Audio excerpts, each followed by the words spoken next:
looks like we're kicking things off with Oya this episode. To anyone who played this game that says Oya is the best girl, and that's not without good reason. I mean, Oya just comes off as a dirty chick. She looks like the type of woman who'd wear the same pair of jeans every day for a week. You ask yourself, is she wearing the same underwear too? Actually, never mind, I don't want to find that out. On top of that, she's a lush who's at the bar 8 days a week, so that doesn't help either. So I know that's the biggest reason why no one ever picked her. But there's somebody for everybody out there, right? I'm pretty sure there is a guy out there who's perfect for Oya. You know what? As a matter of fact, I do know a guy. Vincent. Vincent Brooks will be perfect for her. Or Oya would love a guy like Vincent. And take a look at Vincent. He gets so drunk every night at the bar to where he's stumbling all over the place. And he doesn't even care about anyone's personal space. He'll start a conversation with anyone who's there at the bar. The party never stops with Vincent Brooks. He drinks more beers when he goes home, even to the point where he passes out and doesn't remember anything the next morning. I think they'll get along just nicely. Oh! Aren't you all itchy? I'm so sorry. That's enough of my weird fan fiction for now.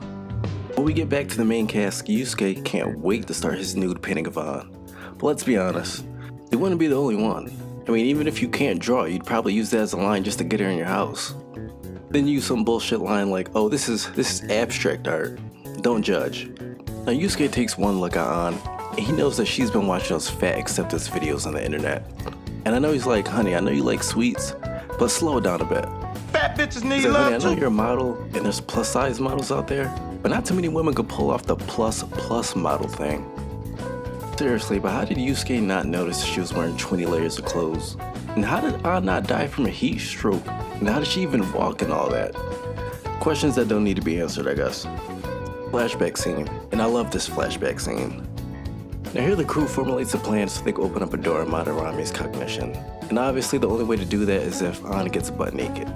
Because there's no other way, right? For justice. Right. I'm pretty sure this is lost in translation too, but I know Ryuji has to be asking her to send nudes too. Hell yeah! It's just the barrel, but she's really just doing it so Morgana can have time to open the door. Morgana forgot that he had cat paws, and using cat paws to try to pick a door is harder than trying to make a snow angel with no legs. Now, they're running out of time, and An thinks the only way she could buy more of it is if she starts to actually take her clothes off. Why not just peel a Hercule and say that your stomach hurts? That could have bought a lot more time and just go to the bathroom. But anyway, Madarame ends up coming, cock-blocking the entire audience. And he asks what I still think is a stupid question. What are you doing? If you see a 16-year-old kid with a girl over the house, I mean, what else is going down? I mean, should have Madarame just been like, hey, isn't that girl from the other day? My bad, Yusuke. I'll let you have the house for a bit. See? And this is why Sojiro is way better than Madarame. You think this is a Would've been game? cool with it. Probably even would have gave Ren some condoms. Hey, just do it. But they get the door open and we find out that Madarame has no money for storage and is pretty much trapped in his own house. Never shit where you sleep. Then Madarame just starts making up a whole bullshit excuses that make no sense. He might as well just play the senile old man card, close his eyes, and said, where am I? I know Yusuke wants to, but luckily An's not buying his bullshit at all. Nigga, you bullshitting. Then Madarame threatens to call his private security on them, on his flip phone. I guess homeboy really is broke to keep that Nextel he had since 2007. It's his private security, but what are they really gonna do? What is Madarame even gonna tell him anyway? That the kid I live with brought a girl in here, and they snuck into a room they had locked up? They're not even gonna care. Unless they're the Catholic cops, they're just gonna tell him homeboy was trying to have sex. And get over it, old man. Then Morgana pushes the old man down, and Madarame claims that the police are gonna be there any moment. I don't know how, he didn't press any buttons, and he didn't make any calls. How do they know to come? But they plan to get away by warping into Madarame's palace.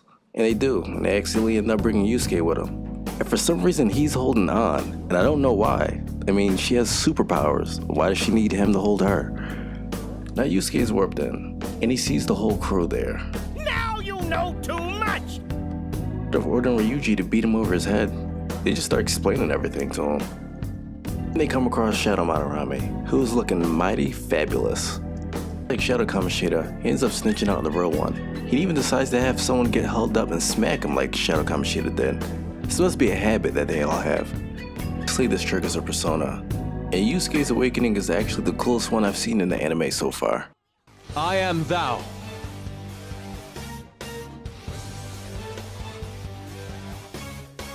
This is my other self. These enemies are weak to ice, so Yusuke ends up making sure to work all of them there. I shall put you to the sword.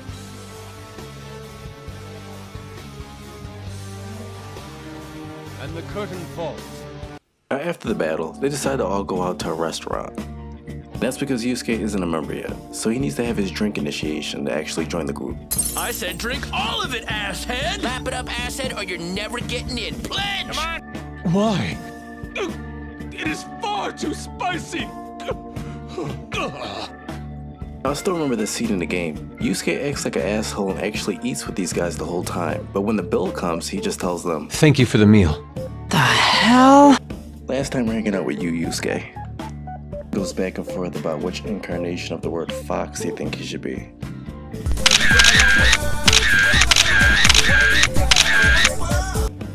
And for some reason, they don't even let this guy choose his own name. They just end up deciding on the word fox. But Yusuke should have just said, fuck you, I want to be Da Vinci.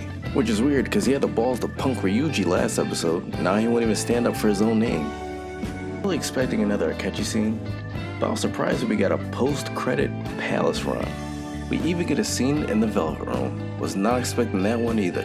Now, he's only been in the Velvet Room for like 4 times by now, but I guess Ren is getting tired of Igor. And Ren thinks it's about time he got some answers.